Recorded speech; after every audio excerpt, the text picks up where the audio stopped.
Good morning students and friends. आज हम second part कर रहे हैं थर्ड चैप्टर का। तो कल हमने पढ़ लिया था इलेक्ट्रिक करंट क्या होती है। मैं एक बार रिकैप कर देता हूँ। इलेक्ट्रिक करंट क्या होती है, जैसे वाटर करंट होती है, वाटर के फ्लो होने पर वाटर करंट कंस्टिट्यूट होती है। ऐसी चार्ज के फ्लो होने पर, आवेश के चलने पर इलेक्ट्रिक करंट फ्लो होती है। चार्ज प्लस मोशन तो इलेक्ट्रिक करंट, चार्ज आवेश प्लस गति विद्युत धारा। अब उसको मैथमेटिकली नापना है, कितना अमाउंट है, तो amount of charge upon time. कैसे ये डायरेक्शन कैसी होती है, पॉजिटिव चार्ज के चलने की। और इसका जो होती कैसी है, स्केलर, क्योंकि अगर आप डायरेक्शन चेंज कर दें तो इस पर कोई फ़र्क नहीं पड़ता, जबकि वेक्टर्स में डायरेक्शन चेंज का फ़र्क पड़ता है। आज आगे पढ़ेंगे। नेक्स्ट है ओम्स लॉ। ओम्स लॉ, अब इसको समझ, ये कोई कठिन लॉ नहीं है, नेचुरल लॉ है। फिजिक्स में कई मतलब जो लॉज हैं वो नेचुरल्स हैं। जैसे देखो, इसको इस तरीके से समझो कि भाई ये एक पाइप है, मान लीजिए कोई पाइप है आपके बगीचे में कहीं पे पड़ा हुआ, इसके अंदर थोड़ा सा वाटर है ऐसे। तो वाटर है, अब तुम्हें पता है रुके हुए पानी में मच्छर वगैरह होते हैं, तो हम ये वाटर को ड्रेन करना चाहते हैं, बाहर निकालना चाहते हैं। तो अब क्या करेंगे, हम पाइप को ऐसे अपलिफ्ट कर देंगे, ये ऐसे कर देंगे, एक एंड की हाइट बढ़ा देंगे और एक एंड, तो पानी जो है ऐसे फ्लो हो जाएगा। तो कहने का मतलब है कि वाटर को फ्लो होने के लिए क्या चाहिए, हाइट डिफरेंस चाहिए। ये क्या चाहिए, हाइट डिफरेंस। जितना ज़्यादा हाइट डिफरेंस होगा उतना तेज़ी से पानी आएगा। डैम में बहुत हाइट तक हम लोग पानी को स्टोर करते हैं, हाइट ज़्यादा होती है तो उतना रेट ऑफ जो फ्लो होता है बढ़ जाता है। तो मैं कई बार तुम्हें बता चुका हूँ कि जो हाइट के करस्पॉन्डिंग इलेक्ट्रिसिटी में क्वांटिटी है वो पोटेंशियल डिफरेंस है। भाई हम इस वायर में करंट फ्लो कराना चाहते हैं, अब देखो बिल्कुल वही चीज़ है। जैसे यहाँ पानी था, इसमें इलेक्ट्रॉन्स हैं, मान लीजिए ये मेटल का है इसमें, अब हम इनको चलाना चाहते हैं, तो ऐसे तो नहीं चलेंगे। तो हमें क्या करना पड़ेगा, इलेक्ट्रिकली एक पॉइंट ऊपर ले जाना पड़ेगा, एक पॉइंट नीचे। इसका मतलब कि हमको क्या लगाना पड़ेगा, एक पोटेंशियल डिफरेंस लगाना पड़ेगा। ये बैटरी का सेल का साइन होता है एक प्लस।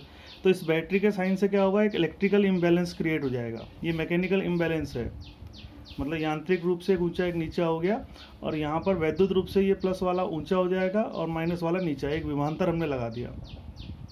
तो इस विभवांतर के कारण इलेक्ट्रॉन माइनस से कहाँ की ओर चलने लगेंगे, प्लस की ओर। तो अब आपके इलेक्ट्रॉन चलने लगे तो इसमें क्या फ्लो हो जाएगी, करंट आपकी फ्लो हो जाएगी। अब ओम्स लॉ क्या कहता है, भाई देखो ना, ये क्या है, बनाने वाला, किसको बनाने वाला, धारा को बनाने वाला। और करंट क्या है आपकी, बनने वाली। तो बिल्कुल सिंपल सा है, जितना बड़ा ये होगा उतना ये होगा, जितना बड़ा। एक एग्जांपल मैं और देता हूँ तुम्हें समझाने के लिए ओम्स लॉ को, कि कई बार हमारे घरों में हाई वोल्टेज आ जाती है तो हमारे एपरेटस वगैरह फूक जाते हैं। तो उसका क्या कारण है, उसका सिंपल सा कारण है कि हाई वोल्टेज आई, 220 की जगह 440 वोल्ट आ गया, विभवांतर ज़्यादा आ गया, धारा बढ़ गई, और उस धारा को वो टॉलरेट नहीं कर पाया। आपका अप्लायंस जो भी यंत्र है, फ्रिज है वगैरह, वो नहीं, तो वो फूक गया आपका। तो ओम्स लॉ बड़ा सिंपल है, क्या लिखोगे, इस नियम के अनुसार किसी चालक में बहने वाली धारा उसके सिरों पर लगाए गए विभवांतर के अनुक्रमानुपाती होती है, यदि इसकी भौतिक अवस्था जैसे ताप दाब आदि को बदला ना जाए। ये लिखना है तुमने। तो फिर बोलोगे, माना लगाया गया विभवांतर V है और बहने वाली धारा I है, तो I is proportional to V। ये तो है नियम, बहने वाली धारा लगाए गए विभवांतर के अनुक्रमानुपाती होती है। अगर हम उसकी भौतिक अवस्था को ना बदलें तो हम इसको ऐसे लिख लेते हैं, V is proportional to I, तो V इज इक्वल टू हमने लिख दिया RI। ये ओम्स लॉ आ गया। अब नई चीज़ क्या आ गई यहाँ पर, R। तो अब समझो ना इसको कि भाई जैसे एक एल्यूमिनियम का तार है, ठीक है ना, एक लोहे का तार है, एक आपका कॉपर का तार है, सब में विभवांतर हम समान लगाएंगे। विभवांतर बढ़ाएंगे तो सब में धारा बढ़ेगी, ये चीज़ तो सब में होगा, लेकिन धारा कितनी होगी वो इन पे भी निर्भर करता है। तो उसके लिए हम आर को लेके आए। तो आर को क्या कहते हैं, प्रतिरोध कहते हैं। चालक का क्या कहते हैं, प्रतिरोध, मतलब धारा के बहने का जो विरोध होता है। और ध्यान रखना, ये बहुत इंपॉर्टेंट है कि जो आर है वो किस पर निर्भर करता है, चालक की लंबाई पर एल पर, चालक के अनुप्रस्थ काट के क्षेत्रफल ए पर, चालक के पदार्थ पर, इसको कहते हैं विशिष्ट प्रतिरोध, और टेम्परेचर पर, ये टेम्परेचर पर, ये चार चीज़ों पर निर्भर करता है। अब हम थोड़ा सा प्रतिरोध की परिभाषा दे देंगे। तो R इजिकल टू क्या हो जाएगा, V अपॉन I। तो फिर हम फिर इसकी परिभाषा क्या दे देंगे कि किसी चालक का प्रतिरोध उसके सिरों में लगाए गए विभवांतर और बहने वाली धारा के अनुपात के बराबर होता है। जैसे सी की देते हैं, ये याद है संधारित्र में कि किसी संधारित्र की धारिता उसके दिए गए आवेश और उसके विभवांतर के अनुपात के बराबर होती है। तो ये इसकी परिभाषा, पहली परिभाषा आ गया, पहला फॉर्मूला। और मात्रक किसका कितना होता है इसका, ओम। 1 ओम इजिकल टू 1 वोल्ट अपॉन क्या होता है, 1 एम्पियर। अगर किसी चालक के सिरों में 1 वोल्ट का विभवांतर लगाया जाए और 1 एम्पियर धारा बहे तो उसके प्रतिरोध को कितना कहेंगे, 1 ओम कहेंगे। ठीक, फिर से हम आ जाते हैं अपने ओम्स लॉ में। अब ये प्रैक्टिकल पहला आ गया तुम्हारा, इतना तो लिख लोगे यहाँ तक। फिर ये प्रैक्टिकल फर्स्ट आ गया कि ओम्स लॉ को हमने जो है लैब में जो है वेरीफाई करना है कि ओम्स लॉ क्या है आपका, सही है। तो आप कैसे वेरीफाई करेंगे इसको, तो ये ध्यान रखना है इस वाले प्रैक्टिकल को, क्योंकि ये प्रैक्टिकल तुम्हें समझ में आ गया तो 2-3 प्रैक्टिकल हो जाएंगे तुम्हारे। ये पहला प्रैक्टिकल है कि जो ओम्स ने कहा उसको वेरीफाई करना है हमको। तो ये इसमें सबसे पहले तो ये समझ लो कि जब भी दो चीज़ अनुक्रमानुपाती होती है एक दूसरे के क्या होती हैं, अनुक्रमानुपाती, तो उनका जो ग्राफ आता है, जैसे वी है और ये आई है, ये दोनों अनुक्रमानुपाती किसे, तो ये बढ़ेगा तो ये भी बढ़ेगा, ये बढ़ेगा तो अनुक्रमानुपाती, तो इनका ग्राफ एक तिरछी रेखा आएगा। और जो इसका ढाल होगा, ये ढाल स्लोप, वो हमें किसका मान दे देगा, नेतांक का मान दे देगा, आर का।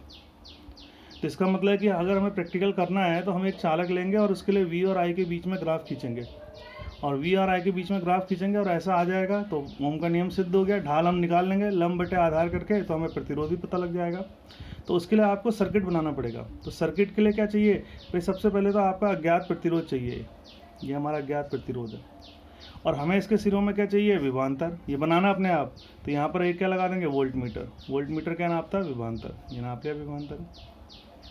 फिर क्या चाहिए, धारा, इसमें बहने वाली धारा, तो यहाँ पर अमीटर सीरीज में लगेगा। अभी के लिए आप इतना ध्यान रखो, ये अमीटर लगा दिया। अब हम क्या लगा देंगे, एक बैटरी लगा देंगे, ये बैटरी, 2 या 2 से ज़्यादा सेल को बैटरी कहते हैं, 2 सेल हो गए ना, ये बैटरी कहलाएगी।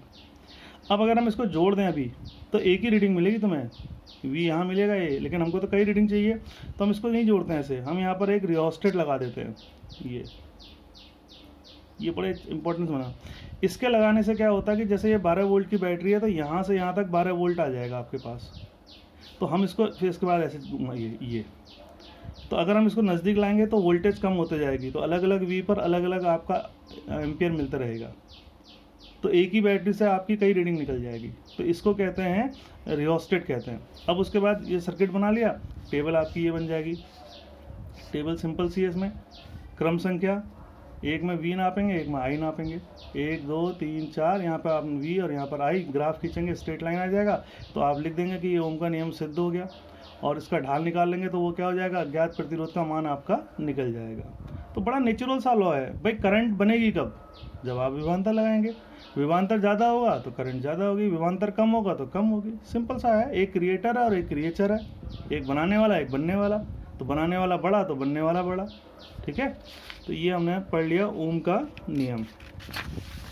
अब इसके बाद नई चीज़ इसमें क्या निकल के आई, प्रतिरोध।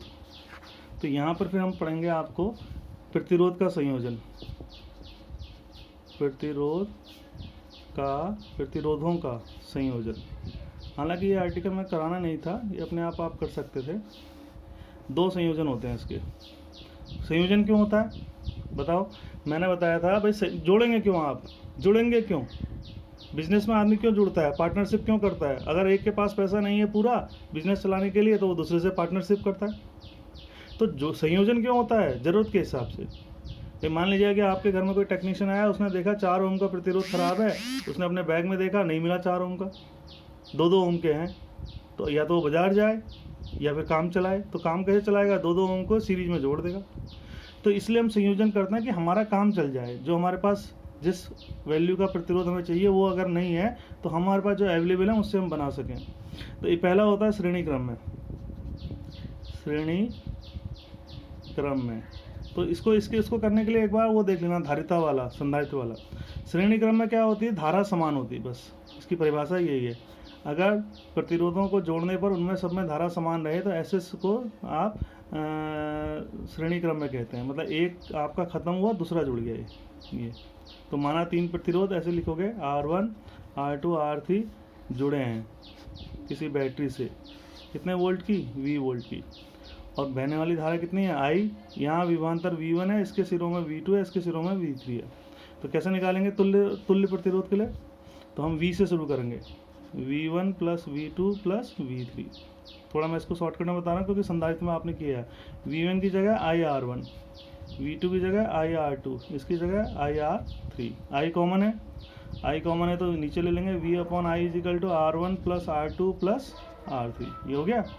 अब आप बोलेंगे कि माना इन तीनों का तुल्य प्रतिरोध कितना है, R, तो वो तुल्य तब कहलाएगा जब V विभव पर कितनी धारा खींचे, I। तो उसके लिए लिखेंगे V = IR, तो V/I = कितना हो जाएगा, R। तो इसको दोनों को कंपेयर कर लेंगे तो ये आ जाएगा R = आ जाएगा आपका R1 प्लस R2 प्लस कितना आ जाएगा, R3। ये मैक्सिमम है, मतलब 3 अगर आपके पास प्रतिरोध है तो अधिकतम आप इतना पैदा कर सकते हैं। तो ये तो कब लगाते हैं, जब छोटे हमारे पास होते हैं, हमें बड़ा चाहिए होता है। श्रेणी क्रम, समांतर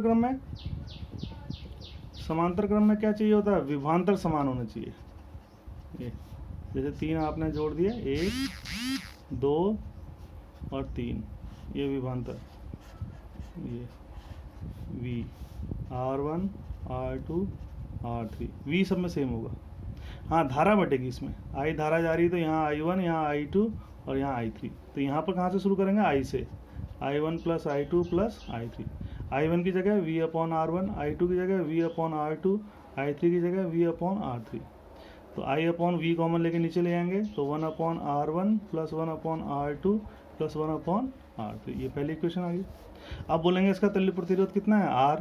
तो ये तीनों को हटा के इसको लगाएंगे तो ये भी V वोल्ट पे कितनी धारा खींचेगा, I। तो V/I/V = क्या हो जाएगा, 1/R। तो यहाँ से दोनों को कंपेयर करेंगे तो 1/R = 1/R1 plus 1/R2 plus 1/R3। ये आ गया। तो ये मिनिमम मिलेगा यहाँ पर। ये कब लगाया जाता है, जब हमारे पास बड़े होते हैं और हमको छोटा चाहिए होता है।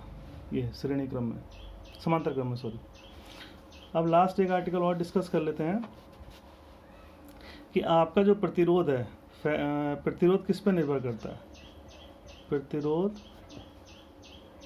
के कारक मतलब किस किस पर निर्भर करता है।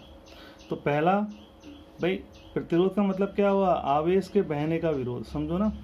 जैसे ट्रैफिक जाम है, ट्रैफिक होता है तो लंबा होगा चालक, इलेक्ट्रॉन को यहाँ से घुसना है और यहाँ से निकलना है, लंबा होगा तो प्रतिरोध ज़्यादा होगा, चौड़ा होगा अगर ये एरिया ज़्यादा होगा तो आसानी से चले जाएगा। तो लंबाई के क्या होता है, अनुक्रमानुपाती, और अनुप्रस्थ काट के क्षेत्रफल के व्यत्क्रमानुपाती। तो दोनों को मिला दे, R = L/A। तो मैंने बोला था कि टेम्परेचर पे और चालक पर भी निर्भर करता है। तो R = क्या आ जाएगा, ρL/A। ये फॉर्मूला आ गया। ये दूसरा फॉर्मूला आ गया R के लिए। एक R = V/I है, एक ये आ गया। अब नई चीज़ क्या निकल के आई, रो। ये पदार्थ की प्रवृत्ति है। जैसे रो एल्यूमिनियम का ज़्यादा है तो इसका मतलब उसका प्रतिरोध ज़्यादा होगा, कॉपर का कम है तो कॉपर का कम होगा। तो इसको कहते हैं विशिष्ट प्रतिरोध। अब इसकी डेफिनेशन कैसे देते हैं, तो हमारे पास है R = ρL/A। तो LB1 ले लिया, AB1 ले लिया, तो ρ क्या हो जाएगा, R। तो एकांक लंबाई तथा एकांक अनुप्रस्थ काट के क्षेत्रफल के प्रतिरोध को उसका विशिष्ट प्रतिरोध कहते हैं। मात्रक क्या आएगा इसका, बताओ मात्रक क्या आएगा, ये मैं तुम्हें छोड़ देता हूँ मात्रक, ये कमेंट सेक्शन में बताना, रो का मात्रक। तो यहाँ तक हमने पढ़ लिया, क्या पढ़ लिया, ओम्स लॉ पढ़ लिया, उसका वेरिफिकेशन पढ़ लिया, प्रतिरोध को कैसे जोड़ते हैं और प्रतिरोध किस किस पे निर्भर करता है। इसके बाद हम कल पढ़ेंगे। थैंक्स।